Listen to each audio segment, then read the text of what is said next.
Today in my review series of The Mandalorian, I am going to take another look at episode 6 of season 1 called The Prisoner. And this seems to be a bit of a divided episode for the fans, where some of the people who watched this episode were not a big fan of it. They thought it was filler. It wasn't really the best episode. Okay, sure, whatever. I really enjoyed it, and a lot of fans agree with me, mostly because of the cameos, let's be fair. There are a lot of cameos and Easter eggs in this episode, so let's dive into it. Now, before I continue with this review, I do want to say I already took another look at the first 5 episodes of The Mandalorian. There's a link in the description. I do consider it important to know what I say in those reviews going into this one, so if you haven't seen them yet, do check them out. And also, if you're interested in more Star Wars content, please subscribe to the channel. Anyway, so this episode opens with the Razor Crest touching down in a hangar where Din meets with Mark Boone Jr., an actor that I know from movies like Memento, Batman Begins, but probably the best from Too Fast, Too Furious. Like, when I was a kid, I used to like the Fast and Furious movies. To be fair, I still do. And Too Fast, Too Furious was definitely one that I watched a lot. And yeah, Mark Boone Jr. is in that. So I definitely recognize this actor when he pops up in anything. So that was cool. But he is putting a team together. And this team is, again, full of cameos that I recognize.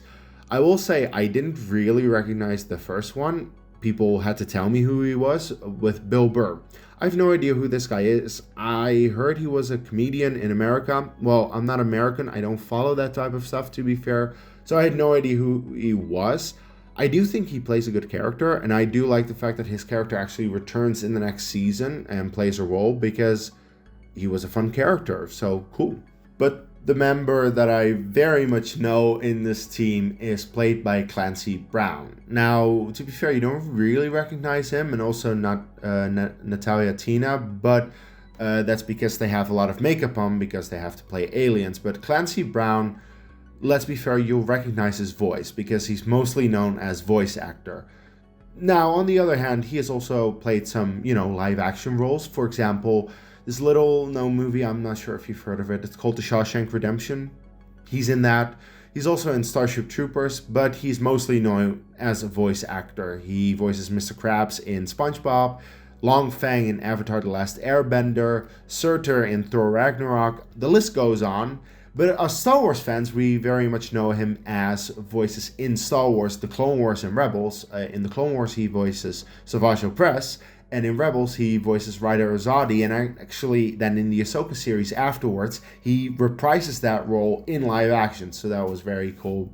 So definitely nice to see him in a role here as a cameo.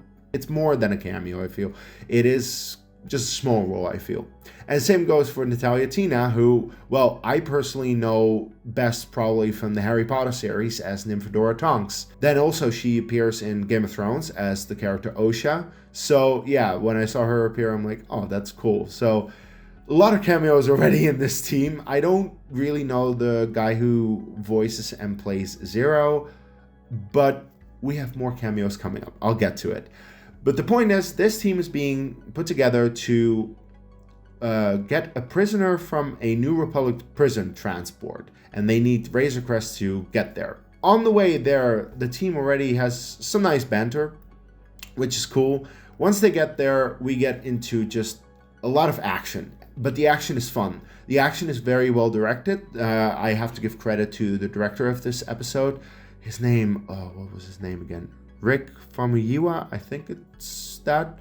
I'm not sure if I'm pronouncing that correctly, and if I am not, then I'm sorry. I didn't mean to do that, but I think he's actually a pretty good director. He's directed several episodes, both in here and other Star Wars live action shows. So yeah, he's pretty good, and I'll get to his appearance later. But yeah, I think the action, it's tense when they get onto the transport. Overall, a fun episode. I'm locked into it. I'm following along. So, well done episode. I think it's fun. I don't really see the issue that people have with this episode. Like, sure, it may be a little bit inconsequential, but as far as, you're along for the ride, you're just watching what is happening, I think it's fun.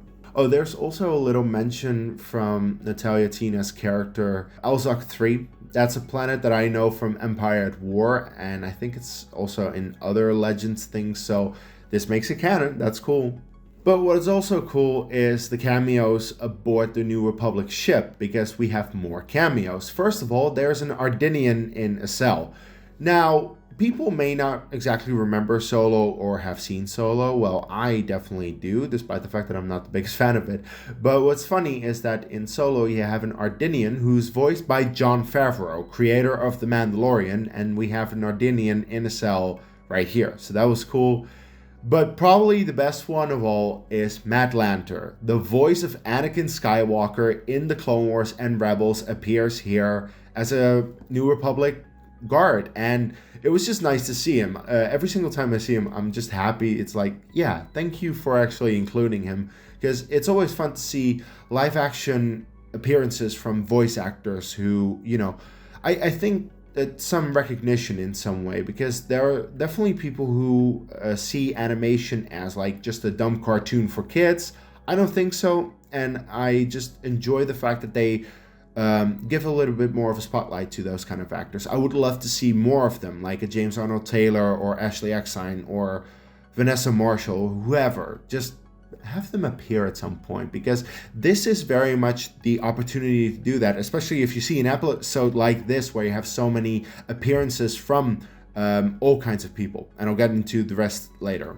So the team is actually there to break Xian's brother out of prison, and this is where they ditch Din. They put him into the prison and they leave. However, Din has a way to get out of the cell, and again, just the entire sequence of Din breaking out and hunting everyone down, it's very well done. It's cool, it's fun, it's well directed.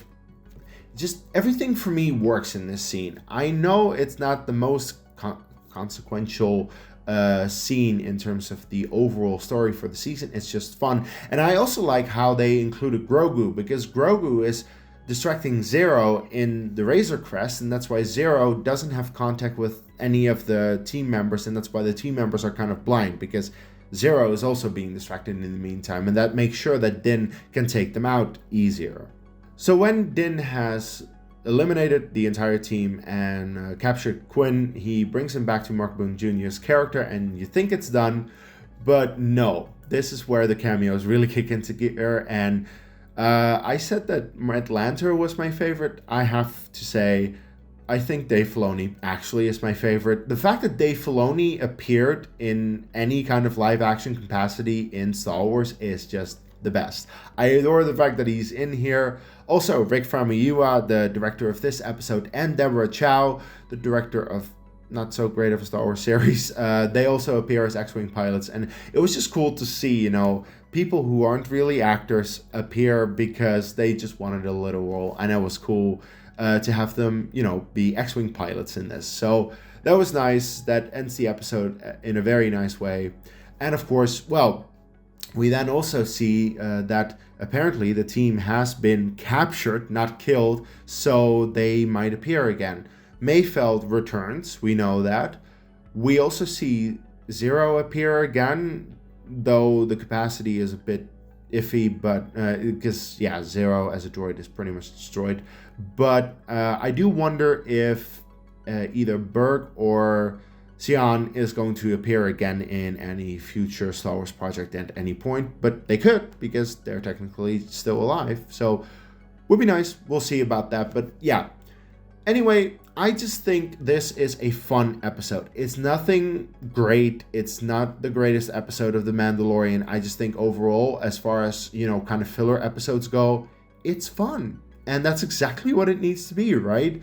So that is my take on it. What is your take? Do you think, nah, not really? Or do you appreciate the cameos that we see? Please let me know your thoughts and opinions in the comments below. Please subscribe to my channel for more Star Wars content. I am actually in the middle of building the UCS Lego Venator. I've done a couple of live streams already, and I still have some left. So if you're interested to see a big, giant Star Wars Lego set come together, subscribe to the channel, hit the notification bell to be sure that you're notified the moment that I go live. And please leave a like on the video if you enjoyed my take. And of course, until my next video, may the Force be with you.